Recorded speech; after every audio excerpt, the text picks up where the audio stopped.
नमस्कार। ये वीडियो जो है 5 महासंहिताओं के लिए है। कहा गया है कारण तो ठीक है, कार महान होता है क्योंकि कार व्यक्त रूप में दिखता है, इसलिए उसको महान कहा गया है। तो पहले आप अपनी संधि जान लें। आपकी जो संधि है या आपका जो अस्तित्व है वो क्यों है? वो आपके माता और आपके पिता अर्थात मदर और फादर की जो प्रोगेंसी है वो ही संतान की संधि है, और इसके लिए एक्ट होना चाहिए। तो एक्ट है प्रोक्रिएशन, ये एक्ट है। इस संधि को बोलते हैं अधिप्रज्ञ संधि।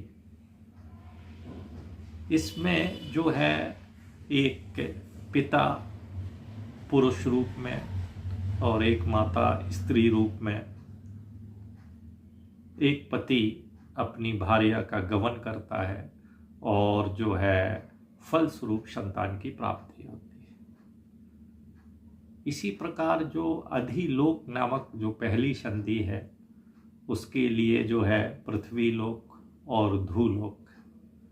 पृथ्वी लोक जिस पर आप हैं, जिसको हम अर्थ बोलते हैं, धूलोक जो है वो हेवन है। इसमें जो है पूर्व रूप में पृथ्वी और उत्तर रूप में धूलोक, और इन दोनों के जो बीच में की परिणति है, जो प्राप्ति है, वो है ईथर की, जिसको हम कहते हैं आकाश। तो इन दोनों के कारण जो है आकाश का अस्तित्व है, और इसके लिए एक एक्ट होना चाहिए। वो एक्ट है वायु का संधान। तो पहली महासंधि का नाम है अधिलोक। इसमें जो है वो एक्ट है वायु का संधान, और इसके जो कारक है वो पृथ्वी लोक और धूलोक, और प्राप्ति है आकाश, जिसको हम देख सकते हैं। ये ब्रह्म है। आकाशो ब्रह्म, कम ब्रह्म, खम ब्रह्म इत्यादि कहा गया है। अंग्रेजी में इसको ईथर बोलते हैं। दूसरी संधि है अधिज्योतिष। इसके दो भाग हैं। पूर्व भाग है अग्नि अर्थात फायर, और धूलोक में उत्तर भाग है सूर्य। तो एक है पूर्व भाग अग्नि और दूसरी भाग सूर्य। इन दोनों का एक्ट के स्वरूप होगी। एक्ट क्या है? विद्युत संधान।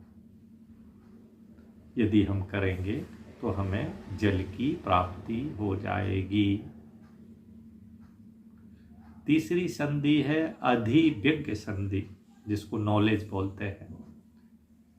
इसके लिए जो है दो पार्ट जो है वो पूर्व भाग है आचार और उत्तर भाग है शिष्य। एक गुरु है और एक शिष्य है। इनकी संधि कहाँ प्रकट होगी, कैसे प्रकट होगी? वो होगी विद्या के रूप में।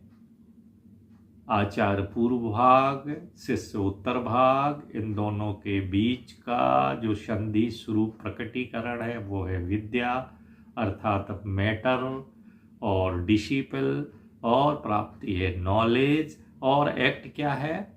प्रवचन। गुरु प्रवचन करेगा शिष्य को तो विद्या का प्रकटीकरण होगा, अर्थात एक्सपोजिशन है प्रवचन। तो तीसरी संधि है नॉलेज की। चौथी संधि है अधिप्रज्ञ संधि। इसमें बताया है माता है, मदर है, फादर है, पिता है, और इन दोनों के फलस्वरूप प्राप्ति है संतान की। एक्ट है प्रोक्रिएशंस, भार्या गमन। पांचवी संधि है आध्यात्म की, जिसको कहते हैं सेल्फ।